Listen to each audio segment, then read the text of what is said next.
So I nearly lost a foot for this video. I must like you guys so much.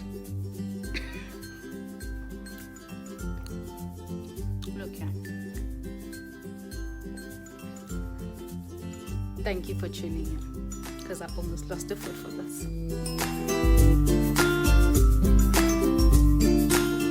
Hello to beautiful people, and welcome back to Mo's Corner. If you're a returning subscriber or viewer, thank you so much for coming back, and if you're a new viewer, thank you for coming to my channel, and I hope you subscribe and like this video and tell your friends about Mo's Corner.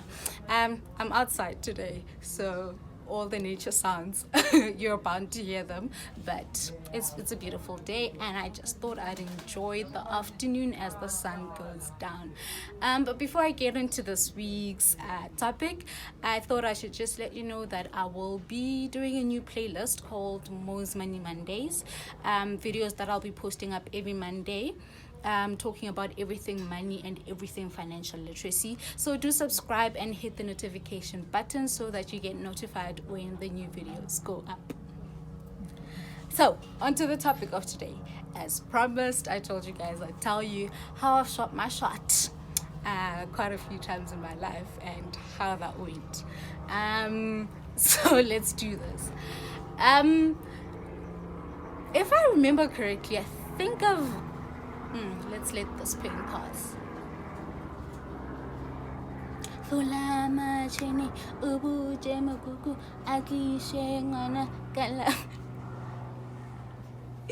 Yeah, that took me back to childhood. Okay, as I was saying, I've shot my shot, I think, about 4 times. Yeah, I'm brave, right? And none of those times have gone really well. So from the get-go, I'm just going to tell you I never got the guy, but I don't see that as a reason to give up now, do I? So the first guy I shot my shot with, I know I was in high school, grade 10 or 11, I'm not really sure about that, but I knew him from church, and it was really cute. So I got into my head that I'm just going to tell him that I really like him, because we didn't hang out much, so there was no way, well, I thought there was no way that he was going to notice me or notice that I had a crush on him. So I went and told him, shot my shot. I was like, hey guy, I think you're really cute, and I like you, and I'd like to get to know you. And God did that, but needless to say, he took advantage of the situation and my naivety, and long story short, he is the guy who crushed my naivety. Not to say that I'm not still naive about some things, but yeah, he really taught me how to open my eyes, that guy. Okay, so I took a break from that, focused on my studies because next year was matric and all of that, and then I went to varsity, and so now there's all these cute guys now, and a lot of them are in my class, and it's different types of guys. I mean, your geeks, I mean, your cool guys, your nerds, like every type of guy you can think about. And I got to have my pick and choose of all these guys, but I had a crush on this guy, and we were friends, and we sat next to each other in one of the class. He was a clown, he was a geek as well, and one of those guys who didn't have to study. Some kids enjoying the sun out here. Yeah, so he I remember I waited before I shot my shot. I waited for it to be the weekend because I didn't have the guts to do this one face to face. So over the weekend, I gathered my courage and I went onto Facebook and I inboxed him. And I was like, hey, so I hope this doesn't make things awkward in class because we sit next to each other and we're friends. But I like you a lot. And I thought maybe we could have something between us. wow. But, wow, okay.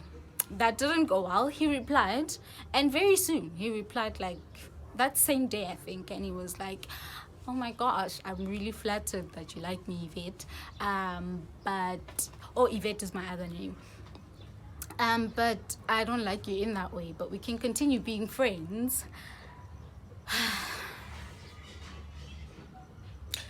So now you know I'm dreading going to class on Monday because we have that class where we sit next to each other. And I'm like, oh my gosh, the awkwardness that is going to be there. Why the hell did I get it into my head to do this? But needless to say, I went to class and I sat next to him and I was like, so about that. And we laughed about it, and that was that. So that was the first guy who really like made me feel comfortable for shooting my shot, and like he gave me hope. He gave me hope in the species that not all was lost. So the next time I had the bravery to do that was, I think, 2 or 3 years later. And this one was that situation where you felt like things were neutral. We were talking with this guy, and at this point we had been friends with guy number 3. We'd been friends for like a couple of years.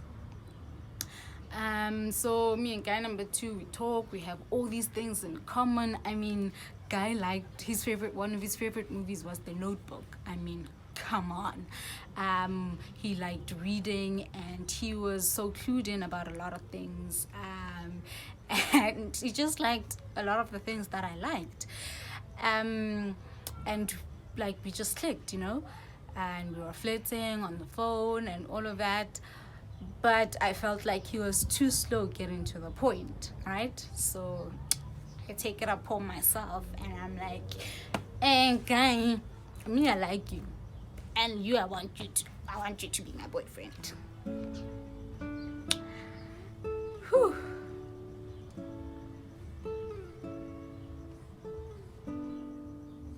Yeah, this one was one of those situations that broke me.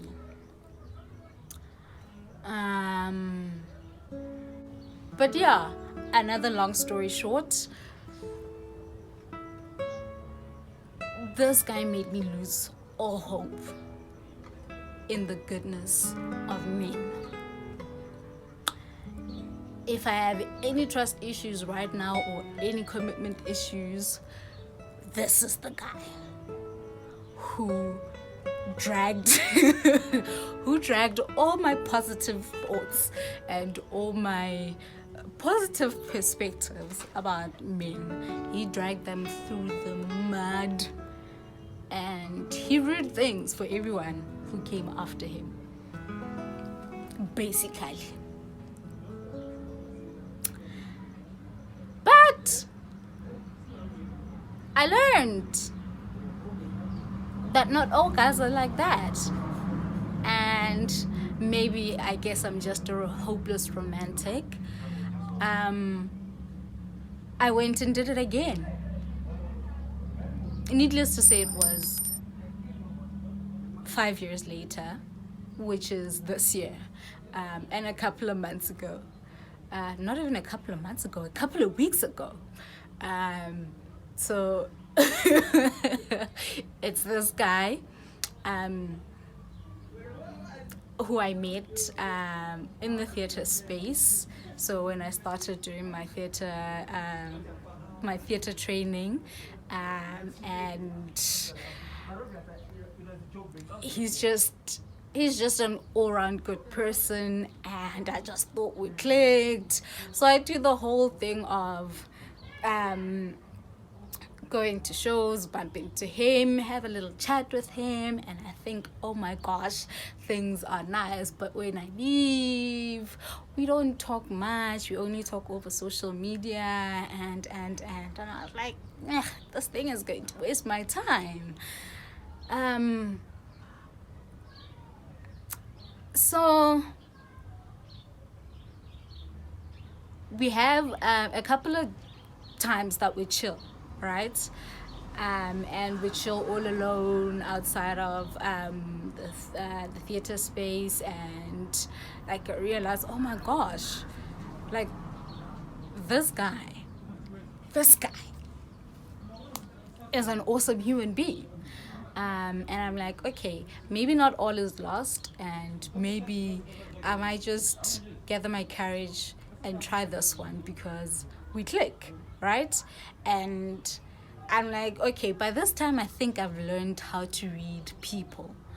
And if I haven't learned, if I'm reading this situation wrong, then I must just go back to the school of how to read people and body language and everything that people say and start afresh, because if I've got this wrong, I must just give up, right?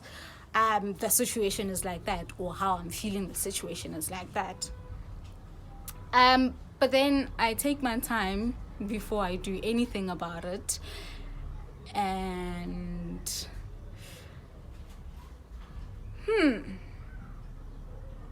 his best friend gets involved. His best friend comes and tells me he has a crush on me, and I'm like, crap. Like, I just have a feeling that this is going to ruin things, right? Because bro code and all of that. And needless to say, me, I don't subscribe to any of that. But I know people do, and I'm like, oh, this might complicate things a bit. So I tell the best friend that, no, I actually really do like your friend, so me and you can't. Yeah? So, cut to, Guy and I are talking on the phone, and I'm like, dude, we've been talking on the phone now for a while, and I think you know, and I know that you know, that we both know that we like each other. So I'm just going to address this elephant in the room and say that I like you. So I'm putting it out there. And he's like, yeah, I like you too. So I'm like, oh my gosh, happy news, right? Nope, not so much. Happy news, yes, he likes me, but he subscribes to the bro code. So he can't do that to his best friend. And I'm like, what a wow. What a bloody wow.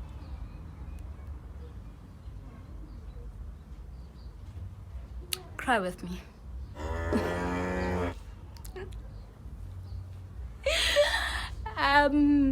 But I'll just say this.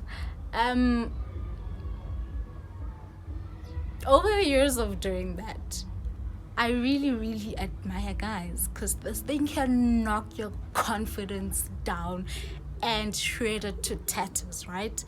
Telling a person you like them, like you're opening yourself up to, phew. Yes, sis, you're opening up yourself up to, like, and I don't think I got scared much about the rejection, but like more I scared myself about, like, what the hell would they think of me, and how is this going to affect our relationships going forward? Because these people I knew, and I know that I'm going to see them one way or another, because they're in my circle, the things that I'm involved in, and there's no way I'm never, like, they're not strangers that I'm going to be like, well, I'm just going to hit on you and I'll never see you again. This was not the case. These are people I was still going to see. So yeah, I think I was scared more.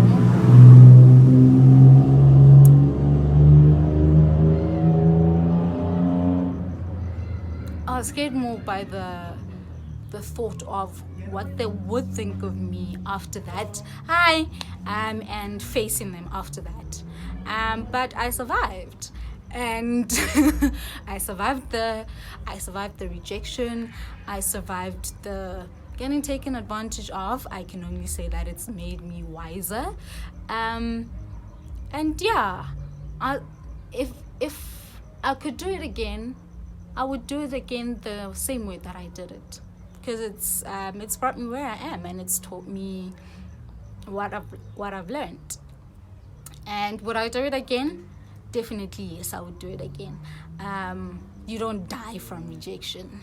Here I am, still alive. Yeah, it stings, but you don't die from it. And I think it builds confidence. So if you have a guy or a girl that you've been looking at and you think that they're too slow, or like they're too shy, they're never gonna do this and whatnot, take it upon yourself to do it. You never know until you know. So until Monday, when I post a video on Mo's Money Mondays, thank you guys for tuning in. Love, light, and blessings to you all.